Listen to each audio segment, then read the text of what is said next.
नमस्कार। कार्यक्रम में आपका फिर से स्वागत है।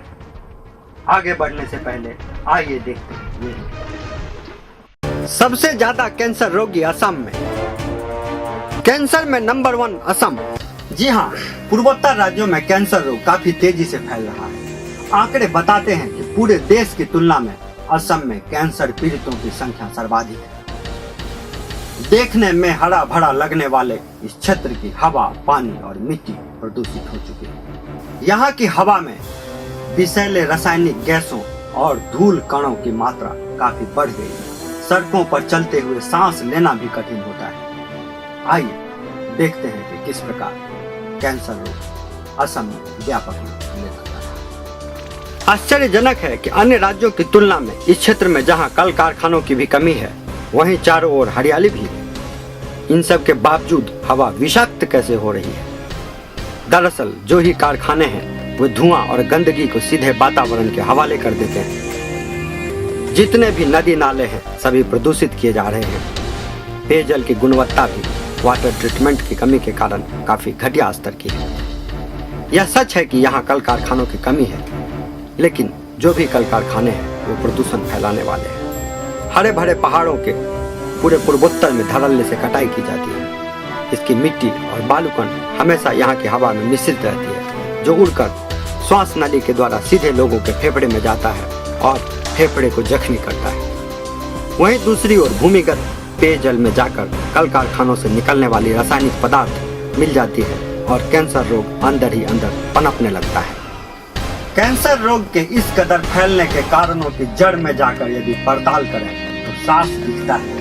कहीं सरकारी उदासीनता तो कहीं भ्रष्टाचार के कारण पर्यावरण प्रदूषित किया जा रहा है। और तो और गुवाहाटी शहर में और इसके इर्द गिर्द दर्जनों ऐसे उद्योग चल रहे हैं जिससे निकलने वाली गंदगी और धुआं से सीधा कैंसर रोग है। खासकर कोक उद्योग और स्टोन क्रशर उद्योग से कैंसर फैलता है।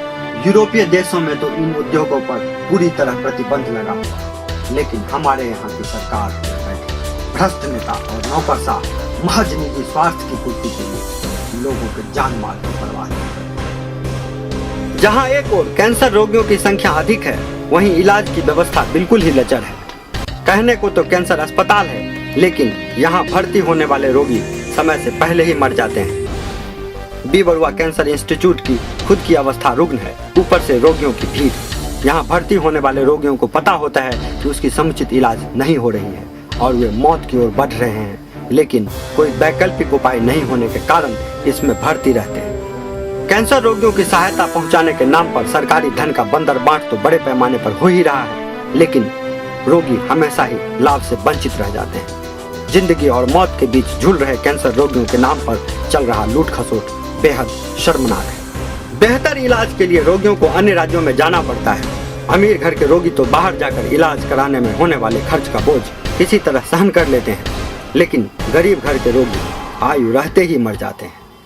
सबकी नजर सरकार पर टिकी हुई है। सरकार को कैंसर रोगियों के प्रति संवेदनशील होना चाहिए और इनकी मदद के लिए जो सरकारी योजनाएं हैं उन्हें गंभीरतापूर्वक लागू करना चाहिए। साथ ही प्रदूषण फैलाने वाले उद्योगों, वाहनों आदि को नियंत्रित करना चाहिए ताकि पर्यावरण का संतुलन बना रहे और लोग बेमौत मरने से बचें।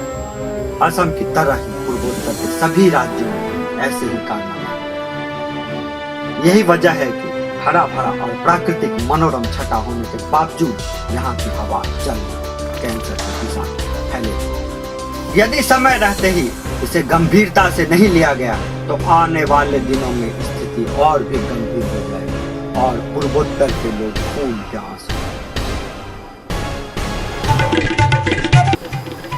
अब समय हो चला है इस कार्यक्रम से विदा लेने का। असम टीवी स्टूडियो से खबरों का सिलसिला जारी रहेगा। तब तक के लिए आप सभी को श्री प्रकाश का नमस्कार।